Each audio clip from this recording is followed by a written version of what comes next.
তুমি যেই কানে ইয়ারফোন লাগাইয়া হেডফোন লাগাইয়া তুমি গান শুনো, এই কান কিয়ামতের ময়দানে তোমার বিপক্ষে সাক্ষী দিবে।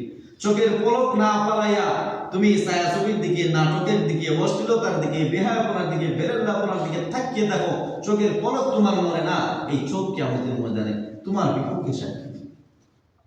আল্লাহ তাআলা সূরা ফুসসিলাতের 20 নম্বর আয়াতে এই কথাগুলো বলছেন, হাত্তা ইযা মা জাউহা শাহিদা আলাইহিম সামউহুম ওয়া আবসারুহুম ওয়া জুলুদুহুম বিমা কানু ইয়ামালুন। আল্লাহ বলেন হাত্তা ইযা মা জাউহা, যখন জাহান্নামীদেরকে জাহান্নামে নিয়ে যাওয়া হবে, শাহিদা আলাইহিম সামউহুম, তখন তাদের কান তাদের বিপক্ষে সাক্ষী দিবে। তাদের কান, যে কানে দুনিয়ার জমিনে তুমি গান শুনছো, যে কান দ্বারা অপরের গীবত শুনছো, পরনিন্দা শুনছো, যে কানের মধ্যে রাতের বেলা ঘুমায় ইয়ারফোন লাগাইয়া গান শুনছো, পৃথিবীর কেউ শুনে নাই, কেউ দেখে নাই, কেউ শোনার দরকারও নাই। তোমার এই যে কান আছে না, এই কান কিয়ামতের ময়দানে তোমার বিপক্ষে সাক্ষী দিবে। এজন্য একটু চিন্তা করো যে কোন কানে আমি ইয়ারফোন লাগাইলাম, কোন কানের মধ্যে আমি ইয়ারফোন লাগাইলাম। এই কান তো আমার না, এই কান তো আমার বিপক্ষে সাক্ষী হয়ে দাঁড়াবে। তাহলে আমি কোন সাহসে এই কানের মধ্যে ইয়ারফোন লাগাইয়া পৃথিবীর সবাইকে আড়াল করে আমি শুনলাম? এজন্য নিজের কানকে লজ্জা পাওয়া, যে কান আমার বিপক্ষে সাক্ষী দিবে, এই কানকে বলে করা যে কান আমার বিপক্ষে সাক্ষী দিবে, কিয়ামতের ময়দানে আমার বিপক্ষে দাঁড়িয়ে যাবে। ওয়া আবসারুহুম, আপনার যে দৃষ্টি, 2 ঘন্টার একটা মুভি, হ্যাঁ 30 মিনিট 40 মিনিটের একটা নাটক, ঘন্টার পর ঘন্টা যুবকরা তাকায় থাকে, আর মুরব্বীরা আছে টিভির দিকে, চোখের পলক নড়ে না, চাই থাকে। তার দিকে কোন হুজুর যাইতেছে না, তার পিতা না, তার ছেলে নাতি পুতি গেলা যাইতেছে, যাওয়ার কোনো টাইম নাই, চোখের পলক পড়ে না, এই টিভির দিকে চাই আছে। এই যে চোখ পলক পড়ে না, এই চক্ষু তোমার বিপক্ষে সাক্ষী দিবে। পৃথিবীর কেউ দেখার দরকার নাই, ফেরেশতারাও দেখার দরকার নাই, আল্লাহ মনে করেন দেখে না, কিন্তু তোমার চোখ মিয়া তোমার বিপক্ষে সাক্ষী দিবে। কোন সাহস তুমি গুনাহ করো? এজন্য অন্যায় করার আগে, পাপ করার আগে, চোখ দ্বারা যত জিনা করবা, অন্যায় করবা, চোখ দ্বারা যত ছায়াছবি দেখবা, নাটক দেখবা, অশ্লীলতা, বেহায়াপনা, বেরেন্দাপনা দেখবা, একটা বার চিন্তা করে দেখিও যে এই চোখটা তো আমার বিপক্ষে সাক্ষী দিবে। তাহলে এই চোখ দিয়ে আমি কিভাবে দেখি? কত বড় নিমুখ হারাম তুমি, যে কোরআনের দিকে 5 মিনিট চাইতে পারো না, যে এই চক্ষু দিয়া ঘন্টার পর ঘন্টা তুমি অশ্লীলতার দিকে তাকিয়ে দেখো, ছায়াছবির দিকে তাকিয়ে দেখো, বেহায়াপনা, বেরেন্দাপনা, অশ্লীলতার দিকে তুমি চায় দেখো, অথচ এই কোরআনের দিকে তুমি 5 মিনিট তোমার সময় হয় না। আসলে মানুষ যেই জিনিসটাকে গুরুত্ব দেয় সেই জিনিসের সময় বের করে নেয়। অনেক মানুষ আছে নামাজ পড়েন না কেন ভাই, বলে না ভাই কাজের অনেক ঝামেলা, নামাজ পড়ার টাইম কোথায়? কোরআন পড়েন না কেন, তুমি মুসলমানের সন্তান, তুমি কোরআন পড়তে পারো, কেন তুমি পড়ো না? বলে সময় নেই। তার মানে মোবাইল চালানোর কথা তোমাকে বলা হয় নাই, ফেসবুক চালানোর কথা তোমাকে বলা হয় নাই, অথচ তুমি ফেসবুককে গুরুত্ব দেও, তুমি মোবাইলকে গুরুত্ব দেও। এজন্য একটা টাইম তুমি বের করে দিছো। ঘুমানোর জন্য ঘুমরে তুমি গুরুত্ব দাও, এজন্য একটা টাইম তোমার আছে। খাবারের জন্য তোমার একটা টাইম আছে, কারণ এই জিনিসগুলোকে তুমি গুরুত্ব দেও। বন্ধু বান্ধবদের সাথে আড্ডা দিতে হবে, সেজন্য তোমার সময় আছে, তুমি একটা টাইম বের করে নাও। কারণ বন্ধু বান্ধবের সাথে আড্ডা না দিলে ভালো লাগে না, জমে না। বাজারে গেলে চা সিগারেট না খেলে ভালো লাগে না, এগুলোর তুমি গুরুত্ব দাও। এজন্য বাজারে গিয়া একটা সময় ব্যয় করতে হবে, তুমি সেই সময় বের করে নেবে।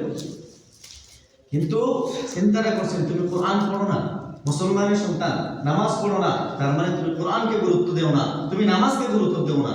কত বড় ঘাট তেরা জাতি যে কোরআনকে গুরুত্ব দেয় না, নামাজকে গুরুত্ব দেয় না। গুরুত্ব দেয় যেগুলোর কথা আল্লাহ বলে নেই, সেগুলোকে গুরুত্ব দেয়। অমিয়া খাবার জন্য খাও, এই খাবার তোমার জন্য বৈধ তো না যদি তুমি আল্লাহর বিধান না মানো। আল্লাহ তোমাকে পাঠিয়েছেন আল্লাহর বিধান মানার জন্য, আল্লাহর গোলামি করার জন্য।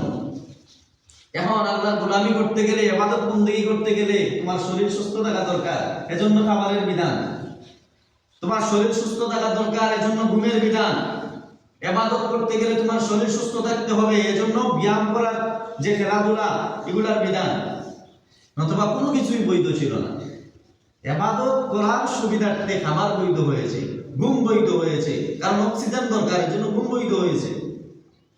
এখন ইবাদতের জন্য শাখা প্রশাখা ছিল, খাবার, ঘুম, ওগুলা, কিন্তু আমরা খাবার, ঘুম, ওগুলারে বানাইছি মূল, আর ইবাদতের শাখা প্রশাখা না, আর অনেক দূরে ঠেলাইয়া দিছি। অথচ আল্লাহ তো তোমার কামের জন্য বাড়াইছে না, খাবারের জন্য বাড়াইছে না মিয়া, ভবিষ্যৎ করার জন্য বাড়াই নাই। তোমাকে আল্লাহ ঘর বাড়ি বানানোর জন্য বাড়াই নাই। আল্লাহ পাঠাইছে তোমার ঠিকানা জান্নাত। সেই জান্নাতের জন্য দুনিয়াতে তুমি কি কাজ করো, আর জাহান্নাম থেকে বাঁচার জন্য কতটুকু চেষ্টা করো, সেজন্যই তো আল্লাহ তোমাকে পাঠাইছে। আল্লাহর গোলামি করার জন্য পাঠাইছে, সাময়িক একটা সময় দিয়েছে তোমাকে পরীক্ষা করার জন্য। আর তুমি দুনিয়াতে আইয়া দুনিয়ার চাকচিক্যর মধ্যে পড়িয়া আল্লাহরে বুইলা গেলা, আল্লাহর ইবাদত বুইলা গেলা, নামাজ পড়ো না, মন চাইলে পড়ে না। এমন মানুষ আছে 7টা বারে মসজিদে আসে না, আছে না নাই? এমন মানুষ আছে 2 ঈদের নামাজও পড়ে না, কত বড় গাছ ফেলা। এই গার বেড়া আল্লাহ মন খাইয়া দিব। এজন্য খুব সাবধান, কার সামনে তোমার গার নয় নামিয়া। যে আল্লাহ তোমার সৃষ্টি করছে তুমি কিছুই ছিলে না, যে আল্লাহ তোমারে বানাইছে, যে আল্লাহ তোমারে রিজিক দেয়, যে আল্লাহ তোমারে অক্সিজেন দেয় 24 ঘন্টা, 5 সেকেন্ডের জন্য অক্সিজেন যদি বন্ধ করে সব মানুষ মারা যাবে। আল্লাহর দেওয়া অক্সিজেন, এই অক্সিজেন আল্লাহ দিচ্ছে, সব কিছু আল্লাহ তোমারে দিচ্ছে। এরপরেও তুমি সেই আল্লাহর সামনে তোমার গার কেমন, কত বড় গার থাকবে। এই গার কিন্তু আল্লাহ মোট খেয়ে দিব। ফেরেশতারা কবরে যাওয়ার পরে প্রথমে ঘাড়ের মধ্যে বাড়ি দিব, কইবে এই গান কত বড় তেড়া, তুই গান মাইলি না কে তুমি? এজন্য সাবধান, নামাজ পড়তে হইব না। সার আছে, তুমি যদি মুসলমান দাবি করো, মুসলমানের সন্তান, তোমাকে নামাজ পড়তেই হবে। এটা কোনো সার নেই, নামাজ পড়াই লাগবে। হিম্মত করেন যে আজকের পর থেকে এক ওয়াক্ত নামাজ ছাড়বো না। আমি মুসলমানের সন্তান, আমি নির্লজ্জ না, আমি ইহুদি খ্রিস্টানের সন্তান না, আমি মূর্তি পূজারীর সন্তান না, আমি অগ্নি পূজারি করি না, আমি মুসলমানের সন্তান। আমাকে নামাজ পড়তেই হবে, আমাকে আবার আল্লাহর সামনে দাঁড়াতে হবে। কি নিয়ে দাঁড়াবো আমি, কি আছে আমার? আল্লাহ যদি বলে কেন তুমি আমার বিধান মানো নাই, কেন তোমার ঘাটটা নইয়া আমাকে চেষ্টা করো নাই, কি জবাব দিব? এজন্য চিন্তা করার দরকার আছে না নাই? নামাজ পড়ার দরকার আছে না নাই? বলে আছে না নাই? নামাজ মিস হইব না, নামাজ পড়বেন ইনশাআল্লাহ। তো আমরা যখন গুনাহ করি, যখন চোখ দিয়া অশ্লীলতা দেখি, বেহায়াপনা দেখি, বেরেল্লাপনা দেখি, হ্যাঁ, ছায়াছবি দেখি, নাটক দেখি, সিনেমা দেখি, পৃথিবীর কেউ সাক্ষী থাকার দরকার নাই। আল্লাহ বলছেন তোমার এই চোখ, তোমার এই চোখ কিয়ামতের দিন তোমার বিপক্ষে সাক্ষী দিবে। ওয়াজুলুদুহুম বিমা কানু ইয়ামালুন, তোমার শরীরের মধ্যে যে ত্বক আছে, ত্বক বুঝেন, যে চামড়া আছে, এই চামড়া তোমার বিপক্ষে সাক্ষী দিবে। এখন তুমি বলতে পারো এই চামড়া, ধরেন আমি এত আদর করে দুনিয়াতে কত ভালো ভালো শ্যাম্পু ব্যবহার করেছি, সাবান ব্যবহার করেছি, একটা দাগ পড়লে আমি উন্নত মানের কি করেছি, চিকিৎসা করেছি, ভালো ভালো আমি ক্রিম ব্যবহার করেছি, এই দাগটা উঠানোর জন্য আমি হাজার হাজার টাকা ব্যয় করেছি। এত না আদর করছি তোমার, এত না মহব্বত করে রাখছি। কোথাও কোনো চামড়া ছিঁড়লে, ফাটলে আমি সাথে সাথে ডাক্তারের কাছে গেছি, সেলাই করাইছি, কত ব্যান্ডেজ করাইছি, কত কিছুই না করলাম। এই চামড়া তুমি কেন আজ আমার বিপক্ষে সাক্ষী দিবা? মানুষ বলবে যখন হাত্তা ইদা মা জাউহা শাহিদা আলাইহিম সামউহুম ওয়া আবসারুহুম ওয়া জুলুদুহুম বিমা কানু ইয়ামালুন, যখন মানুষকে জাহান্নামের সামনে নিয়ে যাওয়া হবে, তখন তাদের কান, তাদের চোখ, তাদের চামড়াগুলা তাদের কর্মের বিপক্ষে সাক্ষী দিবে। গান বাজনা শুনো, কোনো আপত্তি নাই, কিন্তু যা দিয়া তুমি শুনবা এই কান তোমার বিপক্ষে সাক্ষী দিবে, যা দিয়া দেখবা এটাই তোমার বিপক্ষে সাক্ষী হয়ে দাঁড়াবে। তুমি চিন্তা করো, গীবত শোনার আগে চিন্তা করো যে এই কান তোমার বিপক্ষে সাক্ষী হয়ে দাঁড়াবে। আরেকজনের দোষ শোনার আগে, ত্রুটি শোনার আগে চিন্তা করো এই কান তোমার বিপক্ষে সাক্ষী দিবে। যেন সাবধান। এরপরে মানুষ বলবে وقالوا لجلودهم لما شهدتم علينا, সেদিন মানুষ চামড়াকে বলবে, আরে চামড়া তোমার কি হলো, লিমা শাহিদতুম আলাইনা, কেন তুমি আজ আমাদের বিপক্ষে সাক্ষী দাও? কেন কেন সাক্ষী দাও? তোমার না কত আদর করছি, কত মহব্বত করছি, কত সুন্দর সুন্দর ক্রিম তেল ব্যবহার করেছি, সাবান শ্যাম্পু ব্যবহার করেছি, সারা বছরের হিসাব করলে লক্ষ লক্ষ টাকা আমি তোমার কাছে ব্যয় করেছি। চামড়া কেন তুমি গাদ্দারি করলা, কেন আমার বিপক্ষে তুমি সাক্ষী দিবা? তখন চামড়া বলবে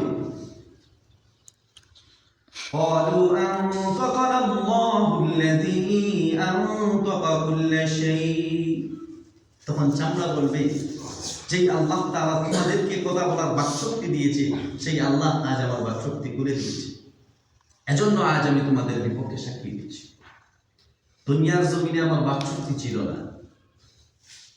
যদি বাস্তবেই বাকশক্তি থাকতো, কান যদি আলাদা কথা বলতে পারতো, চোখ যদি আলাদা কথা বলতে পারতো, আপনার শরীরের অঙ্গ প্রত্যঙ্গ যদি আলাদাভাবে কথা বলতে পারতো, তাহলে সব জিনিস আপনাকে গুনাহ করার সময় আপনাকে বাধা দিত।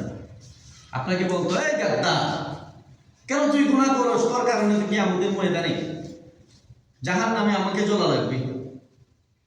আপনি যখন জাহান্নামে যাবেন, জাহান্নামীরা যখন জাহান্নামে যাবে, তখন কি চোখ রাখিয়ে যাইব, কান রাখিয়ে যাইব, ত্বক রাখিয়ে যাইব? এই সবগুলো বাধা দিত, এই সবগুলো আপনার বিপক্ষে সাক্ষী দিত। সূরা ইয়াসিনের মধ্যে আসছে, আল-ইয়াওমা নাখতিমু আলা আফওয়াহিহিম ওয়া তুকাল্লিমুনা আইদিহিম ওয়া তাশহাদু আরজুলুহুম বিমা কানু ইয়াকসিবুন। সেদিন আপনার মুখের মধ্যে ফেরাক মেরে দেওয়া হবে, মুখ তালা লাগিয়ে দেওয়া হবে, বন্ধ করে দেওয়া হবে। আপনার হাত সেদিন সাক্ষ্য দিবে, হাত সেদিন কথা বলবে, হাতের বাকশক্তি আল্লাহ করে দিবেন। আপনার পা আপনার বিপক্ষে সাক্ষী দিবে।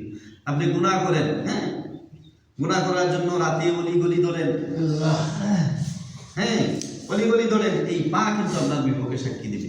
কত দূর হেঁটে গিয়েছে সাক্ষী দিবে।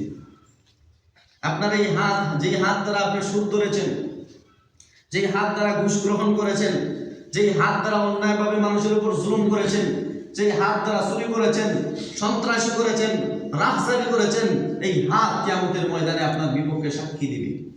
আপনার মুখ তালা থাকবে, ফেরাক মেরে দেওয়া হবে, মুখ বন্ধ থাকবে, হাত কথা বলবি, পা কথা বলবি। শুধু তাই না, যেই মাটির উপরে আপনি বিচরণ করেন, যেই মাটি, আমরা কোথায় বসবাস করি? মাটির উপরে না আসমানে? মাটির উপরে। এই মাটি ইয়াউমাইযিন তুহাদ্দিসু আখবারহা, সেদিন মাটি তার বৃত্তান্ত বর্ণনা করবে। সেদিন মাটি আপনার বিপক্ষে সাক্ষী দিবে। আপনি মাটির উপর দাঁড়িয়ে আল্লাহ নাফরমানি করেন, এই মাটি আপনার বিপক্ষে সাক্ষী দিবে। যেই মাটির উপর দাঁড়িয়ে আপনি মিথ্যা কথা বলেন, এই মাটি আপনার বিপক্ষে সাক্ষী দিবে। যেই মাটির উপর দাঁড়িয়ে মানুষের উপর জুলুম করেন, সেই মাটি কিন্তু আপনার বিপক্ষে সাক্ষী দিবে। তার মানে বাঁচার কোনো রাস্তা নাই। দুনিয়াতে এখন মানুষ এগুলো চিন্তা করে না, টাইম নেই। দুনিয়াতে চিন্তা করে বউ বাচ্চা পালতে হইব, সংসার পালতে হইব, বউরে বালা একটা শাড়ি দিতে হইব, পরিবারের বালা খাওয়াইতে হইব। এখন হে করতে গিয়ে এনে দিব জাহান্নামের রাস্তা থেকে না কোন থেকে, এই চিন্তা করে না। সুদ খায়, এই পরিবার থেকে অনেক লাগে, ঘুষ খায়। আরে বেটা, তুমি তো চলতে গেলে তোমার 500 টাকা বলে তোমার মাস চলে। তোমারে কে বলছে? ওই তুমি মারা যাওয়ার পরে তোমার স্ত্রী, তোমার পরিবার, তোমার সন্তান কি জাহান্নামের কবরের আযাব ভাগাভাগি হবে। মারা যাওয়ার পরে 2 দিন পরে সম্পদ নিয়ে ঠিকই আপনার ভাগাভাগি হবে। আপনার ছেলে মেয়ে যেগুলো রাখিয়ে গেছেন, আন্ডা বাচ্চা, এগুলা কিন্তু ওই সম্পদ নিয়ে মারামারি করবে। কিন্তু কেউ আপনার কবরের শাস্তি ভাগাভাগি করার জন্য মারামারি করবে না। কেউ বলবে না যে আব্বুর তো অনেক পাহাড় পরিমাণ গুনাহ হয়েছে, এগুলো তো আমাদেরকে খাওয়ানোর জন্য উনি সুদ খাইছে, আমাদেরকে তো খাওয়ানোর জন্য, মানুষ করার জন্য ঘুষ খাইছে, আমাদেরকে তো খাওয়ানোর জন্য আরেকজনের উপর জুলুম করে সম্পত্তি বাড়াইছে, এগুলো তো আমাদের জন্য করছে। এজন্য আল্লাহ আমাদেরকে একটু শাস্তি দিয়ে দেয় আব্বার বাপ থেকে। এরকম কোনো সন্তান আছে বলবো? এরকম কোনো সন্তান নাই। কিন্তু আপনি আমি কইরা যে সম্পদ বানাই দিচ্ছেন, এই সম্পদের ঠিকই ভাগ হবে, এই সম্পদ নিয়ে ঠিকই মারামারি হবে, কিন্তু আপনার শাস্তি ভাগ করার জন্য কেউ কথা বলবে না। এজন্য মুসলমান বন্ধুগণ চিন্তা করেন যে আমরা যখন গুনাহ করি, পাপ করি, অন্যায় করি, তখন আমাদের যে অঙ্গ প্রত্যঙ্গগুলো আছে ওগুলো কি আমাদের ময়দানে সাক্ষী দেবে। আপনি ছায়াছবি দেখেন, নাটক দেখেন, গান দেখেন, সিনেমা দেখেন, যে কান ধরা শুনেন ইয়ারফোন লাগাইয়া ওই কান আপনার বিপক্ষে সাক্ষী দেবে। সূরা হামিম আস-সাজদা, এই সূরাকে সূরা ফুসসিলাত বলা হয়, 20 নম্বর আয়াতের উদ্ধৃতি দিয়ে বলেছি। সরাসরি আল্লাহ বলছেন এই কান তোমার বিপক্ষে সাক্ষী দিবে। যেই চোখ দিয়ে ছায়া দেখো, 2 ঘন্টা 3 ঘন্টা ছায়া দেখছো, চোখের পলক নড়ে না, পড়ে না, এই চোখ তোমার বিপক্ষে সাক্ষী দিবে। তোমার হাত তোমার বিপক্ষে কথা বলবে, তোমার পা তোমার বিপক্ষে সাক্ষী দিবে, তোমার চামড়া, তোমার ত্বক এই তোমার বিপক্ষে সাক্ষী দিবে।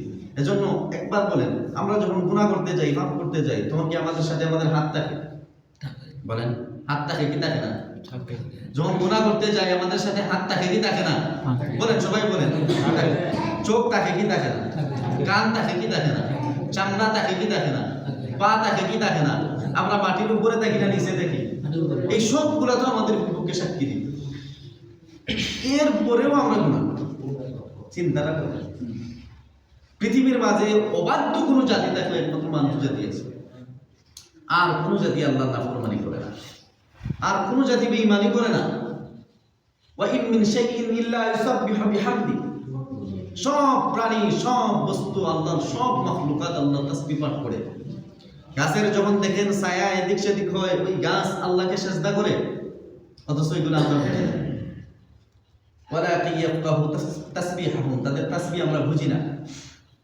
আপনি মনে করেন বাকি চৌমেও করে, আসলে না, আল্লাহর তাসবিহ পাঠ করে। এই নিকৃষ্ট প্রাণী কুকুরও কিন্তু আল্লাহর নাফরমানি করে না, তারও ডিউটি আছে, সে কিন্তু পালন করে।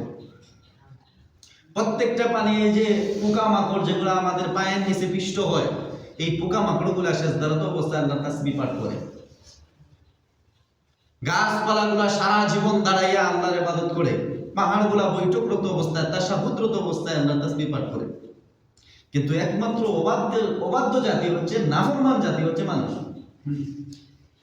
তার জন্য জান্নাত, তার জন্য জাহান্নাম, তার জন্য নাজ নিয়ামত, সবকিছু তার জন্য। সব মাখলুকাতকে আল্লাহ সেবক বানাইছে, এর প্রধানমন্ত্রী বানাইছে, যে সব মাখলুকাত গুলা তোমার উপকারে আসবে। সব মাখলুকাত, যেমন আমরা চাইলে পশু পাখি খাইতে পারি, ছাগল, গরু, মহিষ, তারপরে আরো যত আছে, হরিণ, তারপরে পাখি, টাকি, এগুলো আমরা খাইতে পারি। এগুলো আমাদের উপকারের জন্য আল্লাহ বানাইছে। এরপরেও আমরা আল্লাহ না করব। এত নিয়ামত আল্লাহ দেওয়ার পরে আমরা এত বড় গা ফেলা জাতি যে সেই আল্লাহ আমরা না করব। এজন্য মুহতারাম দোস্ত আহবাব, একটু চিন্তা করা যে আমাদের পিতামাতা একসময় দুনিয়াতে বিচরণ করছে, তারা কিন্তু আজ নাই। অনেক এমন আছে তাদের নাম পরিচয় কেউ জানে না, কেউ চিনে না। তো আমরা আছি, একসময় আমরা মারা যাব, আমাদের পরবর্তী প্রজন্ম আসবে, এর পরবর্তী প্রজন্ম আসবে, এক সময় আমাদের নাম মানুষ মুখে আনবে না, কেউ আমাদেরকে চিনবে না, কেউ স্মরণ করবে না। এজন্য একটু চিন্তা করা, কেউ আমাকে স্মরণ করবে না, কিন্তু আমি যে দুনিয়াতে থাকছি 60 বছর, 70 বছর, 50 বছর, এই যে পাপ করছি, অন্যায় করছি, এগুলো কিন্তু আমার টিকি লিপিবদ্ধ হয়ে আছে।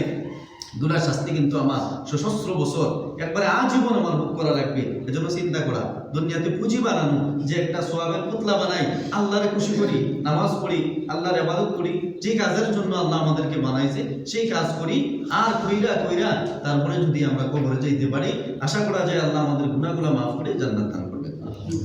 এজন্য দুনিয়াতে আল্লাহ আমাদেরকে পাঠাইছেন কিসের জন্য? ইবাদতের জন্য। বলেন, কিসের জন্য?